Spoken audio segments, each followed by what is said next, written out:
Hello बच्चों, मुझे उम्मीद है कि आप लोग बहुत बढ़िया से होंगे अपने घर पे। ठीक है, मैं बीएससी थर्ड ईयर का कॉम्प्लेक्स एनालिसिस पढ़ाने जा रहा हूँ। आप लोग ध्यान से पढ़िए, घर पे सुरक्षित रहिए और पूरे वीडियो को देखिए, सीरियल वाइज देखिए। जो बच्चा बीच में आ रहा है, बीच में देख रहा होगा तो शुरू से देखे। पूरा वीडियो अपलोड है, यूट्यूब पे है। मैं पिछले वीडियो में आपको मैं पढ़ाया था काची थ्योरम, उससे रिलेटेड क्वेश्चन।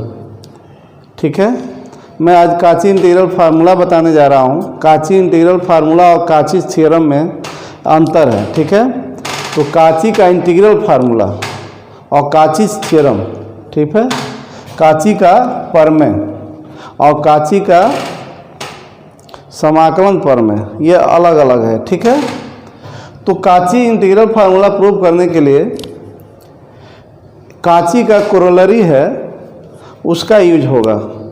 काची ने क्या बताया था, पहले ये मैं बता दूं। ये कोरोलरी आप काची थ्योरम लिखा हूँ, इसको आप नोट कर लेंगे। ठीक है, इसको आप लोग नोट कर लेंगे, इसका प्रूफ नहीं करना है। और इसका एप्लीकेशन करके काची इंटीग्रल फार्मूला का डेरिवेशन करना है। तो काची ने क्या बताया था कि एफ जेड का फंक्शन है और एनालिटिक है within an unclose contour C. Within an close contour C का मतलब क्या हुआ कि ये क्लोज कंटूर है, तो इसके अंतर्गत जितनी पॉइंट होगी एक्स वाई प्लेन में, उस पर ये एनालिटिक है और इसके बाउंड्री पर विद इन एन आन, ठीक है, ये फंक्शन एनालिटिक हो कहाँ पे, एक क्लोज कंटूर के अंतर्गत जितनी पॉइंट्स है उस पे और इसके बाउंड्री पर, क्लोज कंटूर की बाउंड्री होगी ना बच्चों, इसके बाउंड्री पर जितनी पॉइंट्स हो सारे पर एनालिटिक हो। तो काची ने बताया कि तब इस सी के अलांग इस एफ जेड का इंटीग्रल 0 होगा। इससे रिलेटेड आप क्वेश्चन किए, और भी क्वेश्चन होगा। काची इंटीग्रल फार्मूला हो जाए तो और क्वेश्चन में दोनों को कंबाइन करके बताऊंगा। ठीक है, तो मैं इधर उधर क्वेश्चन करूंगा तो ये थ्योरम नहीं हो पाएगा। तो ये काची का कोरोलरी आप लोग लिख लेंगे। एक बार मैं इसको रीड कर दे रहा हूँ, समझा दे रहा हूँ। कह क्या रहा है, लेट कर लिया गया, लेट ए क्लोज कंटूर सी ए क्लोज कंटूर है, contain another close contour C1, मैंने सी के अंतर्गत C1 है, मैंने सी के अंतर्गत C1 के अंतर्गत क्लोज कंटूर C1 के अंतर्गत जितनी पॉइंट्स होगी वो सी क्लोज कंटूर के अंतर्गत होगी। मतलब सी भी क्लोज कंटूर है, C1 भी क्लोज कंटूर है, तो C1 सी के अंतर्गत है। आगे लेट कर लिया हूँ, let F Z be analytic at every points lying in the ring shaped region bounded by C and C1। आपको मैं बता दूं कि टू क्लोज कंटूर के बीच को रीजन को रिंग कहते हैं, रिंग शेप्ड बोलते हैं। ये देखिए सी है और सी के अंतर्गत C1 है, ये बोथ आर क्लोज कंटूर। तो इसके जो दोनों से घिरा हुआ रीजन है, ये जो दिख रहा है, जो दोनों से घिरा हुआ रीजन, ये जो दिख रहा है आप लोगों को, ये रिंग शेप्ड कहा जाएगा। तो एफ जेड को क्या लेट किया गया, एफ जेड सी के अंतर्गत सारे पॉइंट पर नहीं एनालिटिक है, C1 और सी के बीच जो रिंग है उसके अंतर्गत जितनी पॉइंट्स होंगी, अनगिनत होगी, उस पर एनालिटिक है। ये लिखा गया है कि let F Z be analytic at every points lying in the ring shaped region. ये जो रीजन दिख रहा है जो C1 C2 के बीच, जो bounded by C1 and C2, C and C1।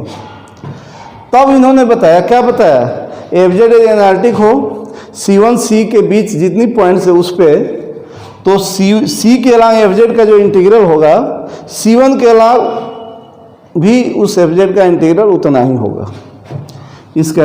ठीक है, C1 और सी के बीच जितनी पॉइंट्स है उस पर एनालिटिक है एफ जेड, तो सी के अलावा जो इंटीग्रल होगा एफ जेड का, C1 के अलावा एफ जेड का इंटीग्रल वही होगा। हाँ, यदि C1 को C रखता हो, मतलब C1 का हर पॉइंट C1 के अंतर्गत हर पॉइंट C के अंतर्गत आएगा, लेकिन C का हर पॉइंट C1 के अंतर्गत नहीं आएगा। तो ये कोरोलरी आपको मैंने समझा दिया। इसका यूज करेंगे। और मैं आपको बताने जा रहा हूँ काचीज इंटीग्रल फार्मूला, जो उसका स्टेटमेंट समझिए। इस पर भी रिलेटेड बहुत क्वेश्चन होंगे, 8-10 करा देंगे। आप कोई भी क्वेश्चन, किसी तरह का क्वेश्चन इससे रिलेटेड आएगा तो आप क्वेश्चन करोगे, ठीक ना। तो पहले तो इसका डेरिवेशन समझिए। एक चीज़ और मैं बता दूं जो इसके डेरिवेशन में यूज होगा,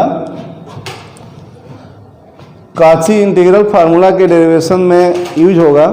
मैं कंटिन्यूटी ऑफ कॉम्प्लेक्स फंक्शन बताया था, जैसे एफ जेड कॉम्प्लेक्स फंक्शन है, ठीक है। तो ये जेड इक्वल टू ए पर कंटिन्यूअस कब होगा, उसके कंडीशन को फॉलो करना। याद है आप लोगों को मैं बताया था शुरुआत के वीडियो में कि एनालिटिक ये कंटिन्यू एक फंक्शन किसी पॉइंट पर कंटिन्यूअस है तो उसकी कंडीशन क्या होगी। वो कंडीशन किसी न किसी थ्योरम में यूज होता रहता है। तो कंडीशन को याद रखिए, मैंने पुनः बता दे रहा हूँ, हाईलाइट कर दे रहा हूँ। F J Z equal to A पर एनालिटिक होगा if for given epsilon however small, मतलब एक दिए हुए पॉजिटिव रियल नंबर के लिए एप्सिलॉन एक पॉजिटिव रियल नंबर है, 0 से ग्रेटर है, बहुत छोटा से छोटा होना चाहिए। क्या मैं बताने जा रहा हूँ, F J Z equal to A पर कंटिन्यूअस कब होगा, उसका कंडीशन। इस थ्योरम को प्रूव करूँगा तो यूज होगा, ठीक है। तो F J Z equal to A पर कंटिन्यूअस होगा if for given epsilon greater 0 however small there exist delta greater 0 depend on epsilon, मतलब डेल्टा एप्सिलॉन का फंक्शन होगा such that mod F Z minus F A less than epsilon for all mod Z minus A less than delta. मतलब वो सारे complex number ये A centre का circle है, radius delta है, वो सारी कॉम्प्लेक्स नंबर जेड जिसका ए से डिस्टेंस डेल्टा से कम हो, उन सारी पॉइंट के लिए एफ जेड की जो वैल्यू आएगी वो एफ जेड की वैल्यू वो कॉम्प्लेक्स ही होगा। उसका एफ ए से डिस्टेंस, एफ ए भी कॉम्प्लेक्स है, एप्सिलॉन से कम हो, मतलब कहने वाले कि एप्सिलॉन से कम होने में एप्सिलॉन वेरी स्मॉल, तो इसका मतलब कि वो एफ ए के करीब होगी। मतलब वो सारी कॉम्प्लेक्स नंबर जिसका ए से डिस्टेंस डेल्टा से कम हो, ठीक है, डेल्टा भी वेरी स्मॉल, उन सारी पॉइंट के लिए जो एफ जेड होगा वो एफ ए के करीब होगा, क्योंकि वो एप्सिलॉन से लेस होगी डिस्टेंस उसकी।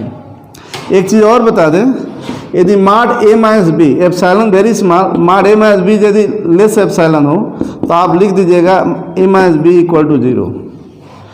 छोटी छोटी बातें मैं अलग से बता दे रहा हूँ ताकि प्रूफ करते समय आपको बीच बीच में आएगा तो आपको दिक्कत नहीं होगी। Mod A minus be less epsilon यदि है तो ए माइनस बी को 0 ले लीजिए, it means A equal to B ले लीजिए। ये लिखना नहीं है, आपको मैंने बता दिया, अवगत करा दिया ये सब चीज़ें।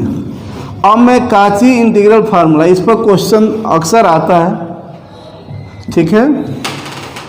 काची इंटीग्रल फार्मूला पूरा ये कॉम्प्लेक्स एनालिसिस काची से भरा हुआ है, काची का योगदान ज़्यादा है, ओके। तो मैं लिखने जा रहा हूँ, very important for your examination.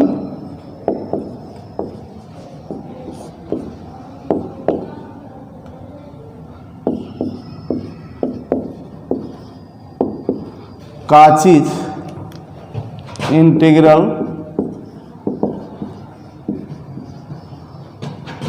Formula, ये आप लोग लिखते रहेंगे मेरे साथ, जैसे स्टेट एंड प्रूफ आएगा, इस पर न्यूमेरिकल बहुत है। मैं काची थ्योरम पर भी डायरेक्ट कराऊंगा, थ्योरम न्यूमेरिकल चलता रहेगा। ये जो चल रहा है चैप्टर एक यूनिट है। देखो बच्चों, थर्ड ईयर में सिलेबस ज़्यादा नहीं है, सेकेंड ईयर फर्स्ट ईयर के कंपैरिजन में कम है। मैं गलत नहीं बोलता हूँ, झूठ नहीं बोलता हूँ कि आप इसके लिए आप मैथ ले लो, ठीक है।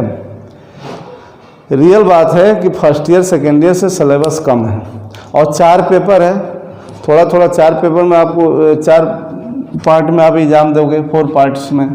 तो क्या लिखा हूँ, काची इंटीग्रल फार्मूला क्या है इसका स्टेटमेंट लिखने जा रहा हूँ। Let F Z be an analytic function. मेरे साथ लिखेंगे तो कोई दिक्कत नहीं, क्योंकि लिखने के बाद एक बार मैं समझाऊंगा, एक बार का दो बार कई बार समझाऊंगा। क्या लेट कर लिया हूं? Let F Z be an analytic function, analytic function within and on. कहाँ पे एनालिटिक है? ये within and on, within and on close contour C. यदि इतना रहेगा, काची थ्योरम में क्या था? F Z be analytic function within and on close contour C. तो सी, यदि एफ जेड एनालिटिक हो within and on close contour C, तो एफ जेड का सी के लॉन्ग इंटीग्रल 0 होगा। ये तो आप पढ़ चुके हो। एक चीज इसमें एक्स्ट्रा ऐड हो रहा है, and z equal to A be a point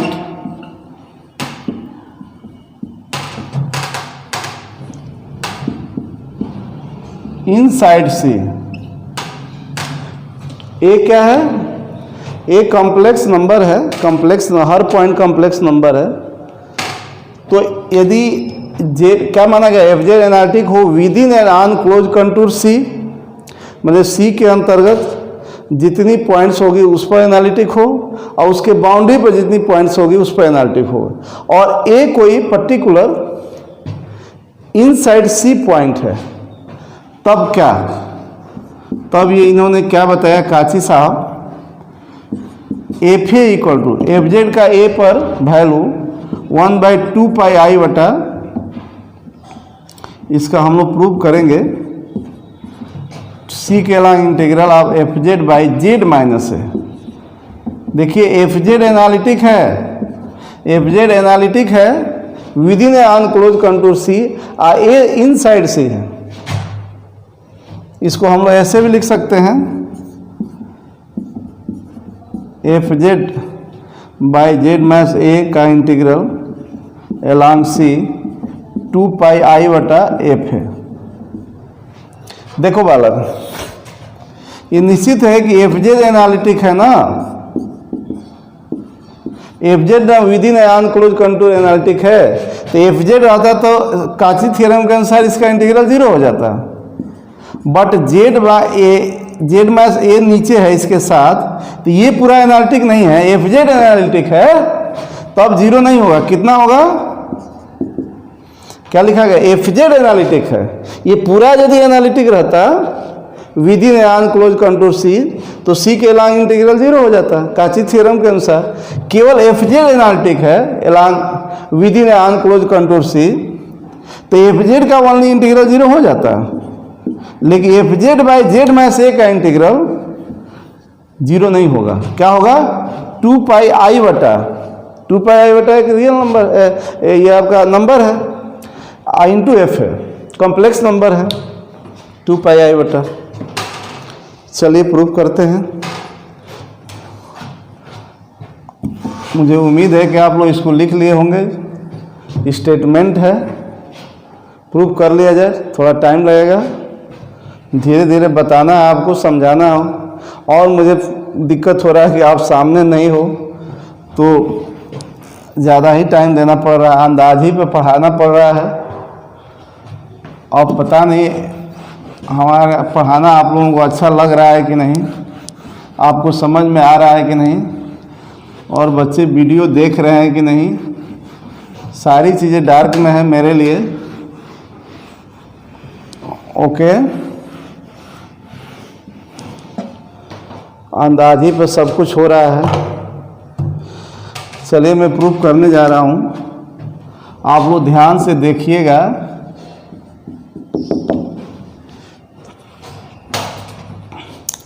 एक इसमें काम करना पड़ेगा।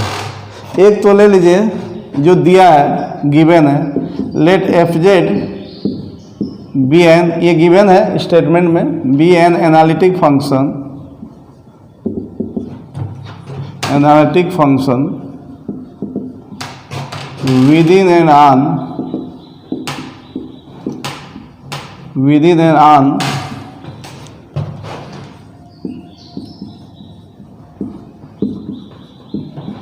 Close curve C. एक और मैं बता दूं जो काम करेगा बीच में, माड जेड में ऐसा ए इक्वल टू आर हो तो आपको पता है ना कि यह सर्कल है, इसका सेंटर सॉरी इसका सेंटर ए है, ओरिजिन नहीं है, जेड इक्वल टू ए है।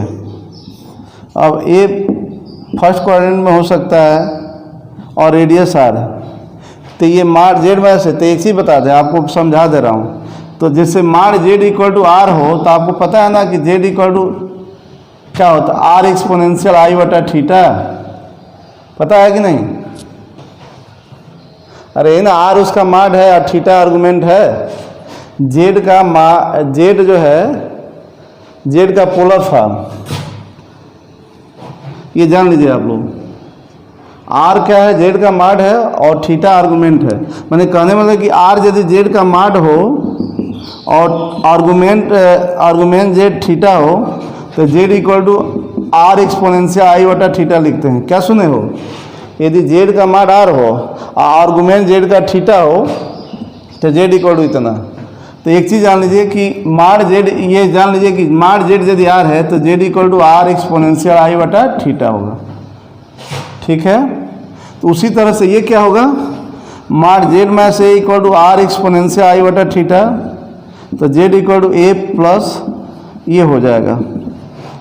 सुन लिए? तो ये लिखना नहीं है, ज़रूरत पड़ेगी, इसलिए मैंने आपको सारी चीज़ें बता दिया। वीडियो को बार बार देखते रहिएगा, ठीक है ना? आराम से मैं कर रहा हूँ। देखिए बच्चों, इस थ्योरम को प्रूव करने के लिए एक आपको काम करना पड़ेगा। एम क्या है आपको पता ही है। एम हमारा है, यहाँ पर प्रूफ में ही मैं एम लिख दे रहा हूँ, F A equal to 1/2 pi I बटा integral along C F Z by F Z का तो इंटीग्रल 0 हो जाता है सी के अलॉन्ग, काची थ्योरम के अनुसार। भाई जेड में से तो ये हो जाएगा, ये आपका एम है, ठीक है ना? तो अब इस एम को ये दिया है, एम को एफ जेड क्या है वो दे दिया है कि within an unclose contour C analytic है। एक आपको वर्क करना पड़ेगा, ये मैं लिख रहा हूँ extra. Late us describe a circle जो ए पर ए विद इन सी है। ए क्या है, जेड इक्वल टू ए क्या है, सी के अंदर पॉइंट है, तो उसको सेंटर मान करके, जिसका नाम मैं गामा रख दे रहा हूं, क्या रख दें,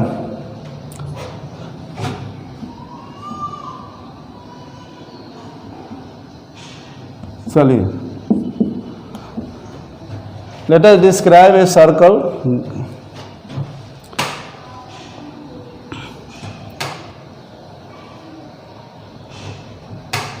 ठीक है, within with centre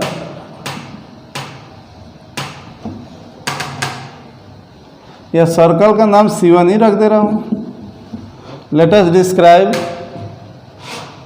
circle C1 with centre R, with centre Z equal to A and radius R।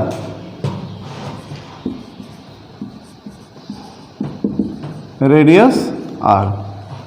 तो देयरफॉर इक्वेशन ऑफ C1 क्या होगा, इक्वेशन ऑफ C1 क्या होगा वाला, माड जेड में से इक्वल टू R।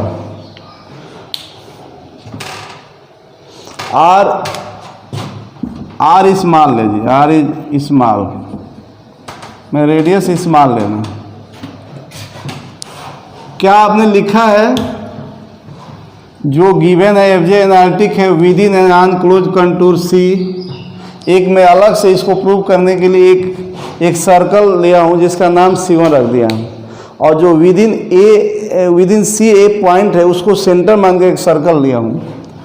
सी तो कोई क्लोज कर्व है, कोई जो नहीं कि सी सर्कल ही होगा, क्लोज कंटूर है।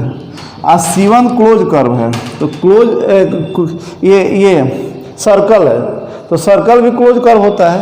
जैसे ये पिक्चर बना लीजिएगा साइड में, ये आपका C1 हो गया बच्चों, C हो गया, और C1 आपका ये है,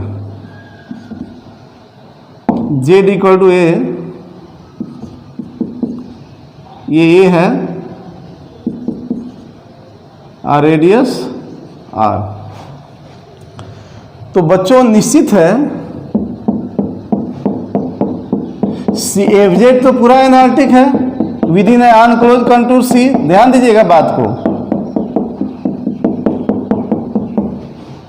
FZ C के अंतर्गत जितनी पॉइंट है और C के बाउंड्री पर सारे पे एनालिटिक है, ठीक है। और C1 मैंने क्या लिया, एक सर्कल लिया जिसका इक्वेशन है मार्ट Z में से इक्वल टू R। तो निश्चित है कि C1 और C के बीच जो रीजन है उस पर भी एनालिटिक है। तो काची थ्योरम के कोरोलरी से, ठीक है। अच्छा एक चीज़ बताओ, ये ध्यान दीजिएगा हमारी बात को, FZ तो एनालिटिक है, आज Z में से तो एनालिटिक, देखिए FZ तो एनालिटिक है with in unclose contour C, लेकिन FZ बाई Z में से एनालिटिक नहीं है इस C में। क्यों? अरे भाई FZ तो गिवन है कि एनालिटिक है with in unclose contour C, ये तो गिवन है, लेकिन FZ by Z minus A C के अंदर एनालिटिक नहीं है। C के अंदर A भी, Z इक्वल टू A भी तो पॉइंट है, आ A पर ये डिफरेंशिएशन इसका एग्जिस्ट नहीं होगा, तो A पर एनालिटिक नहीं है, तो हम इसको नहीं कह सकते हैं कि C के अंदर एनालिटिक है। लेकिन इस बाउंड्री, इसमें, इस रीजन में जो C1 और C से घिरा है उसमें तो A नहीं पड़ेगा, तब तो हम FZ by Z minus A को इस C1 और C के बीच जो रीजन है उसमें तो एनालिटिक है ना। ये देखो, ये पूरा जो है FZ by Z minus A केवल A पे एनालिटिक नहीं है और सारे पॉइंट पे एनालिटिक है बच्चों, क्योंकि FZ तो दे दिया है कि C के अंतर्गत सारे पॉइंट पे एनालिटिक है, लेकिन FZ बाई Z में से C के अंतर्गत हर पॉइंट पे एनालिटिक नहीं है, केवल A पर नहीं है, इसलिए हम नहीं कर सकते हर पॉइंट पे। तो आप बताओ, तो इस रीजन में जो C1 C से जो घिरा है उसमें तो A नहीं पड़ेगा, तो आप कह सकते हो ना कि FZ बाई Z में से एनालिटिक होगा C1 और C के बीच जो रीजन है।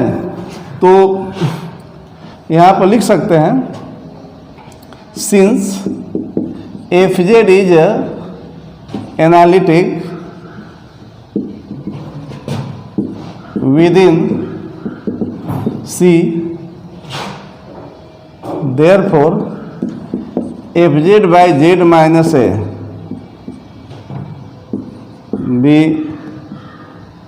analytic function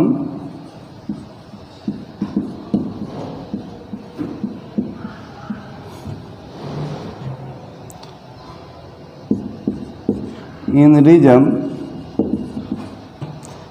region।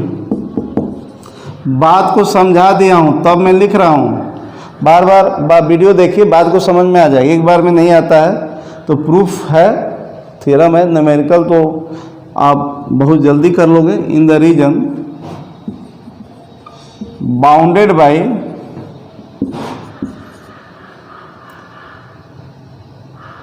C1 and C close contour है, C1 सर्कल है। अब बताओ, तो बाई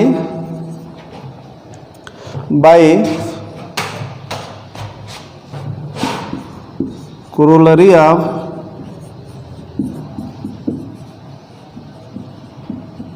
काची थ्योरम, जो अभी मैं शुरुआत में कोरोलरी बताया था, क्या था कि C1 और C के बीच यदि कोई फंक्शन एनालिटिक है तो C के लांग FZ का इंटीग्रल और C1 के लांग इक्वल होगा। तो FZ बाई Z में से C1 और C1 के बीच, C के बीच जितनी पॉइंट है उस पर एनालिटिक है, तो C के लांग FZ बाई, यहाँ FZ बाई Z में से एनालिटिक है, उस C1 और C के बीच जो रीजन है FZ बाई Z में से एनालिटिक है। तो ये इसी की ना वैल्यू ये निकालना है, आपको पता है ना 2 पाई I बटा F है, इसी की वैल्यू निकालना इज इक्वल टू C1 के along integral by corollary of Cauchy theorem. समझ रहे हैं? By corollary of Cauchy theorem. थोड़ा सा लिखना है, पिक्चर बना लीजिएगा साइड में, आप लिखते रहेंगे। ओके, कोई दिक्कत होगा तो आप कमेंट में बता सकते हो, ठीक है? मैं समझ सकता हूँ किसी बच्चे को प्रॉब्लम हो सकती है, ठीक है? ऑफलाइन क्लास नहीं है, जब भी से ऑफलाइन चलेगा कोई प्रॉब्लम होगा तो मैं दूर कर दूंगा, ठीक है? आप ये दावा मैं कर रहा हूँ और आप लोगों को मैं कोशिश कर रहा हूँ कि अधिक से अधिक समझ में आए। आप एक बार में नहीं आता है तो वीडियो को बार बार देखिए। अब थोड़ा सा एनालिसिस लगाना है, जो आपको टारगेट है वो आ जाएगा। अब पिक्चर से लेना देना नहीं है बच्चों, मैं मिटका दे रहा, हटा दे रहा हूँ। आप लोग यहाँ पर आ गए हो, ओके? एक काम कर, हमको इसी की वैल्यू निकालना है, integral of F Z along C, F Z by Z में से एलॉन्ग सी। ये आप कोरोलरी से बच्चों, क्या एफ जेड में एफ ए माइनस कर दें और एफ ए प्लस कर दें, मतलब टारगेट के अनुसार ऐसा कर रहे हैं और कुछ नहीं, प्लस माइनस करेंगे तो कोई डिफरेंस नहीं होना चाहिए, कोई डिफरेंस नहीं होना चाहिए, क्योंकि जो प्लस कर रहे हैं वही माइनस कर रहे हो। और F Z by F A एक टर्म में ले लो, बाई जेड माइनस ए,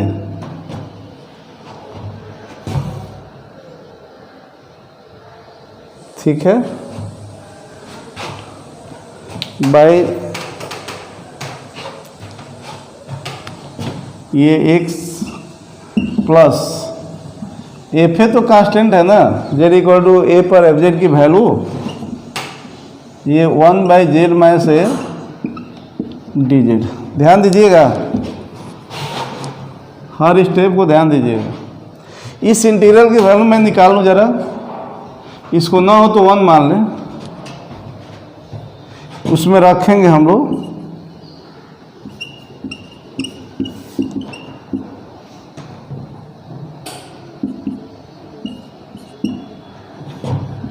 इसको, मैं समझा दे रहा हूँ, अभी मैं समझा दे रहा हूँ कि कैसे हो गया।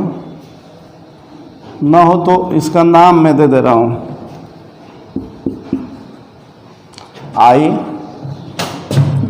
आई की वैल्यू अलग से निकाल कर वहाँ रख दे रहा हूँ, इसमें कॉम्प्लिकेटेड लगेगा, गड़बड़ लगेगा। इसको आई मान ले रहा हूँ जो इंटीग्रल करना है। C1 का इक्वेशन क्या है बालक? इक्वेशन ऑफ C1 एक सर्कल है ना, तो mod Z minus A equal to R, तो Z minus A equal to R exponential आई बटा थीटा। तो आर तो माड है, तो नो डाउट आर कांस्टेंट होता है, थीटा वेरिएबल है, थीटा बदलता है, तो डी जेड क्या होगा? आर एक्सपोनेंशियल आई बटा थीटा प्लस आई बटा डी थीटा। ध्यान दीजिएगा, तो यहाँ हम लोग रखेंगे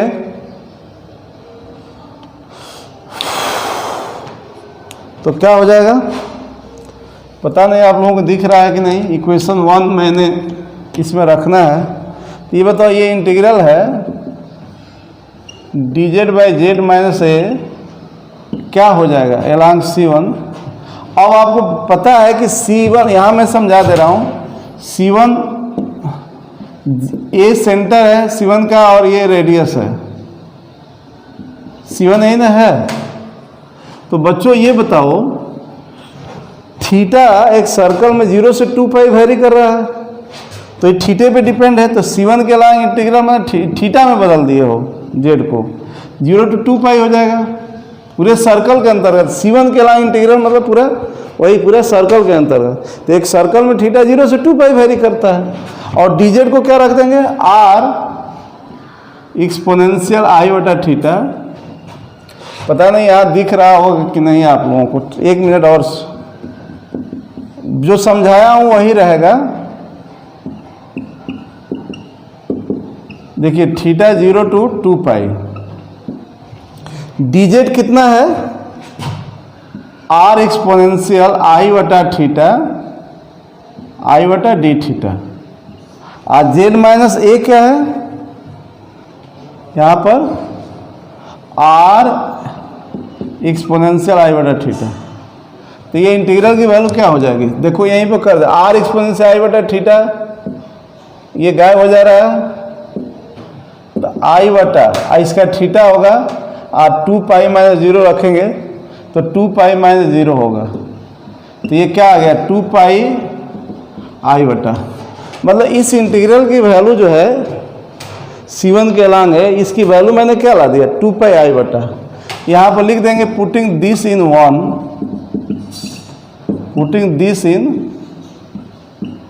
वन, ये देख लिए होंगे आप लोग, रोक करके देख लीजिएगा।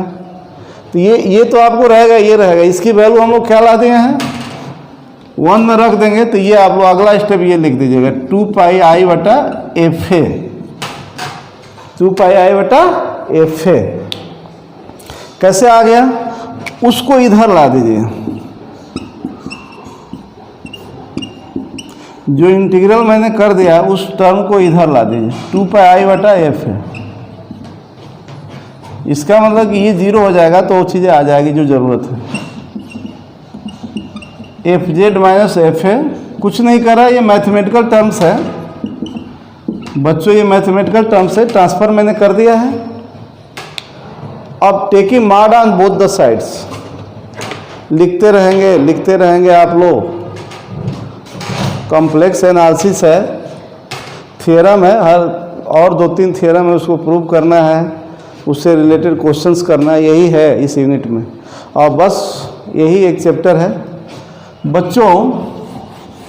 दिख रहा होगा आप लोगों को, कोशिश मैं कर रहा हूँ, हमारे लिए इस समय विपरीत परिस्थितियाँ हैं, बहुत मन नहीं लग रहा है, आप लोगों को काफ़ी मैं याद कर रहा हूँ, पढ़ाना है अंदाज़ी से, सामने बच्चे होते हैं तो थोड़ा और अच्छा लगता है। बच्चों आप बोथ साइड माड ले लीजिए, यहाँ मैं लिख सकता हूँ शब्दों में, taking mod on both the sides we get, no doubt सीधा सीधा माड का साइन आप लोग दे देंगे।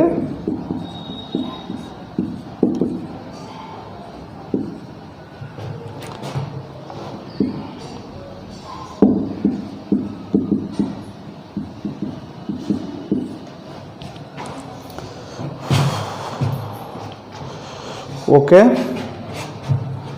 Is equal to mod of integral along C1 F Z minus F A by Z minus A D Z. Okay ना, देख लीजिए आप लोग, दिख रहा होगा ना मिट का। इसको हटा रहा हूँ, जगह बना रहा हूँ। एक चीज बता दे बच्चों, यहाँ पर मैं सेंटेंस लिखने जा रहा हूँ, ध्यान दीजिएगा जरा। एफ जेड एनालिटिक है within an unclose control, ठीक है। एफ जेड है, एफ जेड तो सी के अंतर्गत सारे पॉइंट पर और उसके बाउंड्री पर सारे पॉइंट पर एनालिटिक है, मतलब डिफरेंसेबल है। आज जेड इक्वल टू ए भी विद इन सी है, तो जेड इक्वल टू ए पर भी एनालिटिक होगा। अरे भाई मैं इसको कहा था कि जेड इक्वल टू ए पर एनालिटिक नहीं होगा, इसको पूरा को कहा था। एफ जेड तो है ही है एक पर, वो गिवन है थ्योरम के स्टेटमेंट, वो थ्योरम के स्टेटमेंट को फॉलो करके हमको प्रूव करना है ना बच्चों। तो बच्चों ये बता दें कि एफ जेड एनालिटिक है सी के अंतर्गत सारे पॉइंट पर, जेड इक्वल टू ए सी के अंतर्गत है, तो जो फंक्शन एनालिटिक होगा इसका मतलब कि डिफरेंशिएबल होगा उस पॉइंट पर, और जब डिफरेंशिएबल होगा तो कंटिन्यूअस होगा। इसका मतलब कि F Z Z equal to A पर कंटिन्यूअस है। तो यहाँ मैं वही लिखने जा रहा हूँ कि since F Z is analytic with in and on C, therefore Fz will be continuous at Z equal to A। तो Z equal to A पर कंटिन्यूटी की कंडीशन लिखिए। दिस इम्प्लाइज फॉर, जब F Z Z equal to A पर continuous है तो वही continuity की डिफिनीशन लिख दीजिए। फॉर गिवन एप्सिलॉन ग्रेटर 0, यहाँ पर लिख सकते हैं हाउ एवर स्मॉल। अच्छा से लिखो, जैसे मैं लिख रहा हूँ ऐसे लिखोगे तो कोई नंबर नहीं काट सकता। For given epsilon greater 0 there exist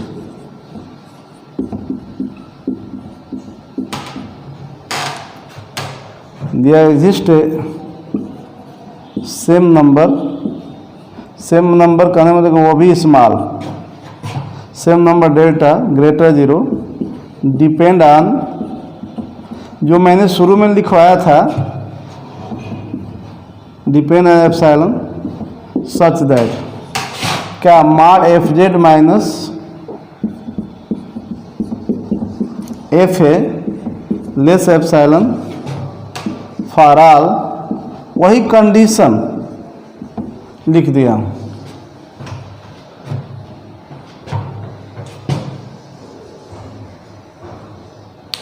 ठीक है,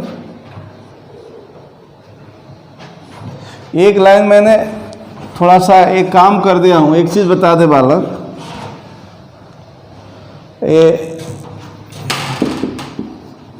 इसको थर्ड मान लीजिएगा, इसको सेकेंड मान लीजिएगा। ध्यान दीजिएगा, जो ऊपर आप लिखे उसको सेकेंड ले लिया हूँ, यहाँ थर्ड ले लिया हूँ। तो ये यूज करेंगे थर्ड का 2 में। तो फ्रॉम 1, एक चीज़ आप जानते हो कि mod A plus B less or equal to mod A plus mod B. आप लोग आप 12th से ही सुनते आ रहे होंगे, मॉड ए प्लस बी। तो निश्चित है कि function as a sum, integral as a sum, इसको हम लिख सकते हैं, इसको लिख सकते हैं।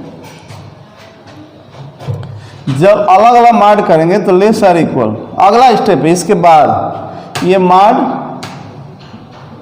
अलग अलग मॉड डी जेड 2, इसको मानने के बाद अब ये 2 नहीं मानना है, यहां लिख दे रहा हूं फ्रॉम 2।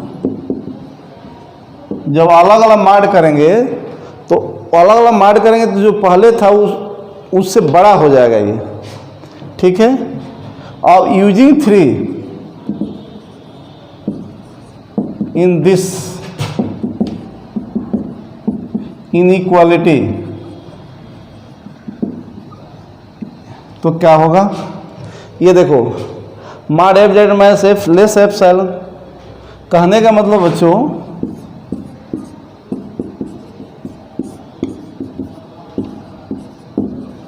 ध्यान से देखिएगा, थोड़ा कई 2 बार 3 बार देखो। कहने का मतलब ए बी से लेस आर इक्वल है, आप बी सी से लेस है तो ए सी से लेस नहीं लिखोगे, मतलब आप बड़ी क्वांटिटी है। उसी तरह से ये क्वांटिटी इससे लेस आर इक्वल है, इससे आप mod F Z minus F है एप्सिलॉन से लेस है, तो आप बड़ा एप्सिलॉन यहाँ रख देंगे तो बड़ा रख रहे हो ना, तो C1 के अलावा यहाँ पर एप्सिलॉन रख दे रहा हूँ।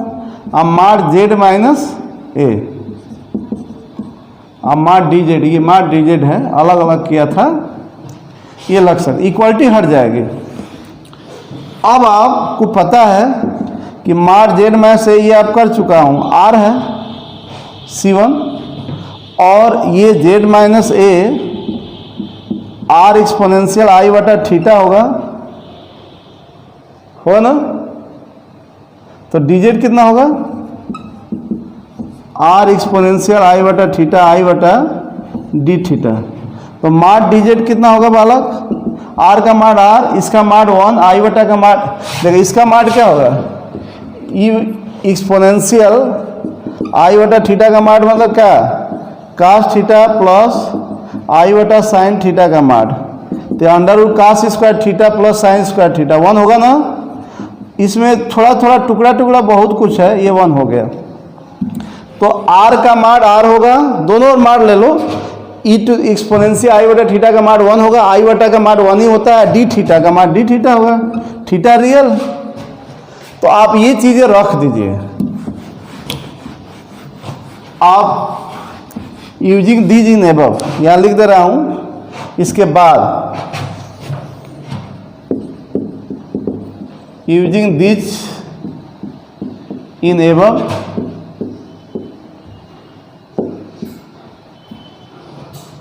तो mod integral along C F Z by Z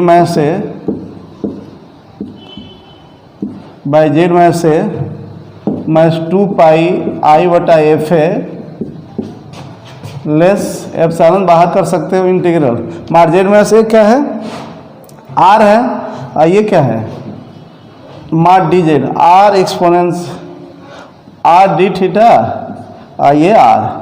एक चीज़ और बता दें, अब ये आर थीटा मैंने कर दिया तो C1 सर्कल है ना, यहाँ थीटा 0 to 2 पाई हो जाएगा।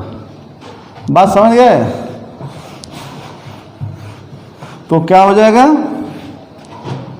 Mod integral along C of Z में से 2 पाई आई बटा एफ है, 1 का इंटीग्रल थीटा 2 पाई एप्सिलॉन। अब बताओ, मैंने एक बात बताया था यहाँ पर, if mod A minus be less epsilon हो तो ए माइनस बी को 0 ले लेना। तो एप्सिलॉन वेरी स्मॉल, तो 2 पाई आई बटा 2 पाई से मल्टीप्लाई हो तो वो भी स्मॉल होगा। तो ये क्या हो जाएगा, ये integral F Z by Z minus A D Z minus 2 pi I बटा एफ, ये एक नंबर ही ना है इंटीग्रल अलोंग सी, ये 0 हो जाएगा। ठीक है, तो जब 0 हो जाएगा तो आ गया ना, integral along C of F Z by Z minus A D Z equal to 2 pi I बटा एफ है, या हम ऐसे कर सकते हैं F A equal to 1/2 pi I बटा integral along C F Z by Z में से डी जेड। अब इसका एप्लीकेशन जब कल मैं बताऊंगा ना, इसका एप्लीकेशन जब मैं कल बताऊंगा तो आपको बहुत मज़ा आएगा। ठीक है, कल एक हाईलाइट करके इस पर मैं न्यूमेरिकल करूंगा, तो थोड़ा वीडियो को देखो। अब मैं कितना हूँ समझाऊँ तो आपको कोई फ़ायदा नहीं होना, आप बार बार वीडियो को देखो, ठीक है, 2 बार 3 बार देखोगे आ जाएगा। आप बहुत अच्छे बच्चे हो, आप 3rd ईयर के स्टूडेंट्स हो। ठीक है, जो भी कमी होगी मेरे में आप कमेंट में लिख दीजिएगा। ठीक है, ओके, धन्यवाद।